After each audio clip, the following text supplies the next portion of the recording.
เสียงผู้หญิงเสียงคนแก่เสียงวัยรุ่นเสียงอะไรมันจะเป็นแถบบนข้างล่างแถบบนเนี่ย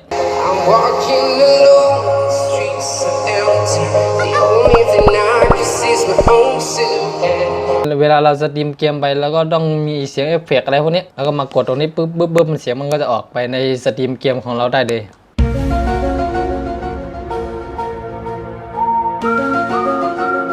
สวัสดีครับผมพบกับผมไซดิชันอีกแล้วนะครับวันนี้ผมก็จะมารีวิวไอ้มิกเซอร์นะครับมิกเซอร์ขยายเสียงนะครับทุกคนคือผมซื้อมาใน Shopee มันราคามันถูกมากเลยเวลาเราสตรีมเกมอะไรพวกนี้มันจะมีเสียงเอฟเฟกต์อะไรพวกนี้เวลาเราสตรีมเกมอ่ะมันจะมีเสียงเอฟเฟกต์หรือว่าลูกเล่นต่างๆอะไรพวกนี้มันจะมีแบบว่าปรับเสียงเราเป็นเสียงผู้หญิงเสียงคนแก่เสียงวัยรุ่นเสียงอะไรพวกนี้มันจะปรับได้นะทุกคนคือราคามันก็ถูกมากเลยนะทุกคนเดี๋ยวเราไปแกะดูกันนี่นะข้างในมันจะเป็นยังไงเดี๋ยวเราไปดูกันแล้วกันนะมาแกะพร้อมๆกันเลย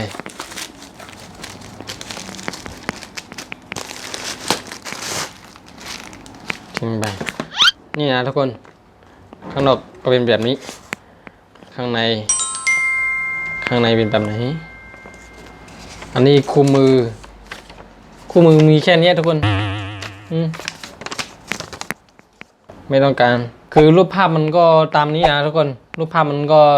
ที่ผมตอนที่ผมจะซื้ออ่ะเนี่ยตามนี้เลยมันก็เหมือนอยู่นะ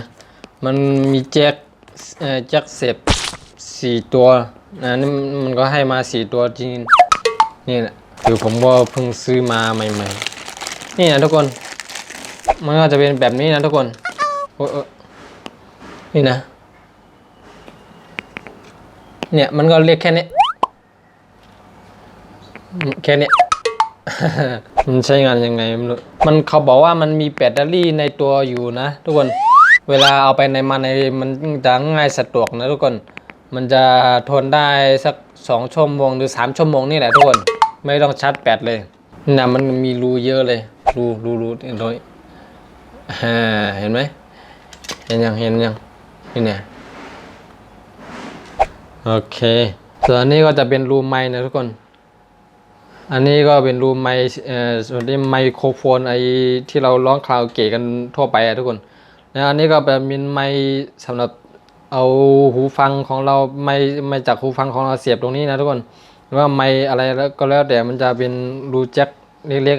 ๆเสียบไมค์ตรงนี้ส่วน2อันนี้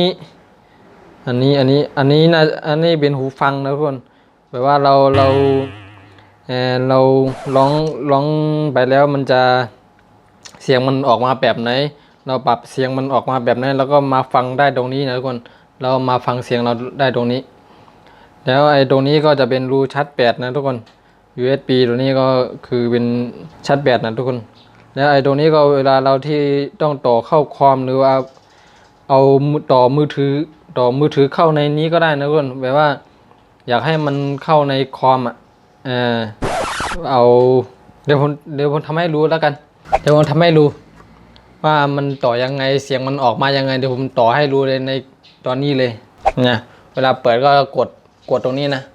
กดตรงนี้นานๆกดตรงนี้ค้างไว้แบบนึงเนี่ยไฟมันก็เด้งขึ้นมาแบบนี้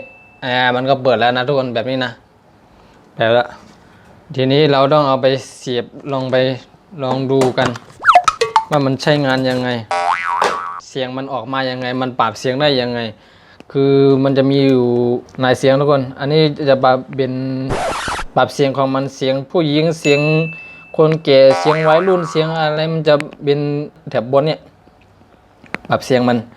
แล้วไอแถบสีดำนี่ก็มันจะเป็นเสียงเอฟเฟกต์อะไรพวกนี้เวลาเราสตรีมเกมไปแล้วก็ต้องมีเสียงเอฟเฟกต์อะไรพวกนี้แล้วก็มากดตรงนี้ปึ๊บมันเสียงมันก็จะออกไปในสตรีมเกมของเราได้เลยเดี๋ยวเราไปดูกันนี่เลยนะนี่ก็จะเป็นไอไมค์นะไมค์ตรงไมค์ของผมตัวนี้นะ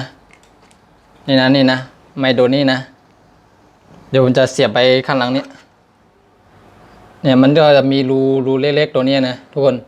อันนี้ก็สำหรับไมโครโฟนแบบนี้สำหรับไมโครโฟนแบบนี้นะทุกคนร้องคาราโอเกะพวกนี้ส่วนอันนี้ก็จะเป็นไมค์ตัวนี้นะไมค์ตัวนี้ เสียบไปตรงไม้ตัวนี้เสียบเข้าไปแล้วก็อันนี้ก็จะเป็นลำโพงนะทุกคนสมมติว่าอันนี้เป็นลำโพง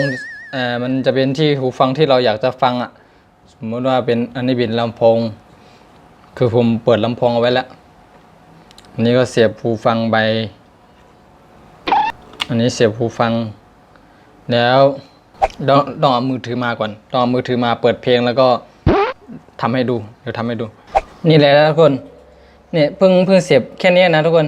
เสียงไมค์มันก็มาแล้วนะทุกคนฮัลโหลนี่ไงทุกคนเวลาเราอยากจะปรับเป็นเสียงผู้หญิงนะทุกคนเนี่ยกดตัวนี้นะมันจะเป็นเสียงเด็กอะเสียงเด็กไม่ใช่มันคล้ายๆกับเสียงผู้หญิงอะฮัลโหลนี่ไงเห็นไหมแล้วก็เป็นเสียงคนแก่กดอีกอันนี้ป่ะฮัลโหลอันนี้วัยรุ่นหน่อยฮัลโหลกดไอเสียงเด็กอีกทีนึงนะฮัลโหลนี่ไงเสียงมันจะโคตรแก่เลยนะทุกคน เจ๋งมากเลยนะทุกคนราคาโดนี่นะแค่330 บาทเองนะทุกคนไม่เชื่อลองไปเข้าไปดูใน Shopee นะทุกคนปิดเสียงตรงนี้ก่อนโคตรแก่เลยเวลาเราจะปิดก็กดค้างเอาไว้นานๆนะทุกคนกดค้างไว้มันก็ให้ไฟมันตับไปก็มันก็หายนะทุกคนแล้วไอเสียงเอฟเฟกต์พวกนี้มันจะมีเสียงอะไรบ้างนะดูเนี่ยเวลาเราสตรีมเกมใช่ไหมเราอยากให้มีเสียงหัวเราะเสียงอะไรพวกนี้เนี่ยจะเป็นเสียงเอฟเฟกต์อะไรพวกนี้เนี่ยมันจะเป็นแบบนี้นะทุกคนฮัลโหลไมค์ของมันก็โอเคเลยนะทุกคนแต่ก่อนนี้ตอนที่ผมยังไม่ซื้อโดนี่มาไมค์โดนี่มันใช้ไม่ได้นะใช้สตรีมเกมไปใช้ไมค์โดนี่ไม่ได้นะมันเสียบเข้าคอมไม่ได้เลยซื้อไมค์โดนี่ซื้อมิกเซอร์โดนี่มาโคตรคุ้มเลยทุกคน333 บาทแล้วอันนี้เสียงเอฟเฟกต์อะไรเสียงเพลงเสียงอะไร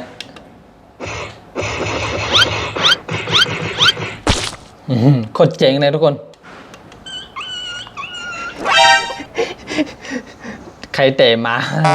แล้วอยากให้เวลาเราเปิดเพลงในมือถือให้มันเข้าในนี้แล้วก็ร้องคาราโอเกะนี่นะเดี๋ยวคนไทยรู้นะนี่นะเอามือถือมาแล้วก็เอา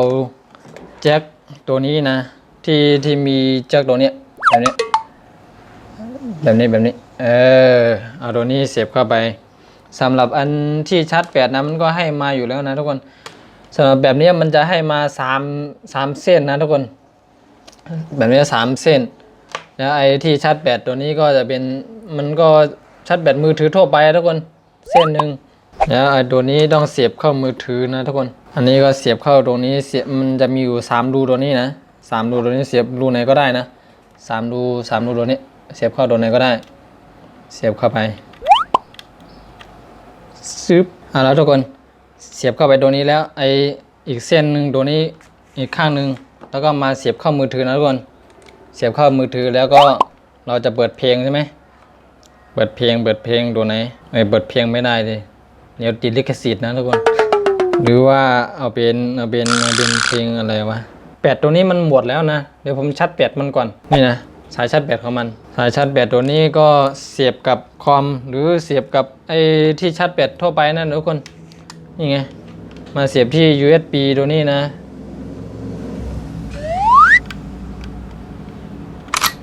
ปึ๊บตัวนี้ก็ไปเสียบที่คอมไปขึ้นมาละเอาเป็นเพลงที่ไม่มีลิขสิทธิ์เนาะทุกคนจะได้ไม่ติดลิขสิทธิ์เดี๋ยวผมเปิดให้ดูนี่ไงโคตรดังเลย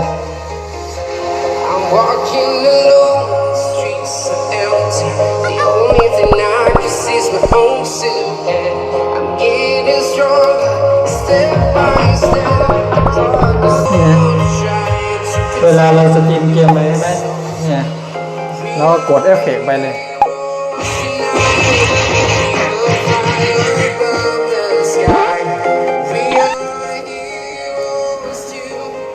เสียงมันดังไปไม่ติดนะไม่ติดลิขสิทธิ์นะนี่ไงมันก็ได้แบบนี้นะทุกคนสตรีมเกมมาด้วยแล้วก็ไอ้กดเอฟเฟกต์เสียงเอฟเฟกต์อะไรพวกนี้ไปด้วยนะทุกคนโคตรเจ๋งนะทุกคนถ้าว่าทุกคนชอบคลิปนี้ก็อย่าลืมกดติดตามเอาไว้นะทุกคนเดี๋ยวคลิปน่าจะมีวิดีโออะไรเดี๋ยวรอดูกันนะทุกคนยังไงก็เป็นกำลังใจให้หน่อยนะทุกคนกดติดตามด้วยนะทุกคนกดไลค์กดแชร์ด้วยนะทุกคนสำหรับวันนี้ก็มีแค่นี้นะทุกคนสวัสดีครับ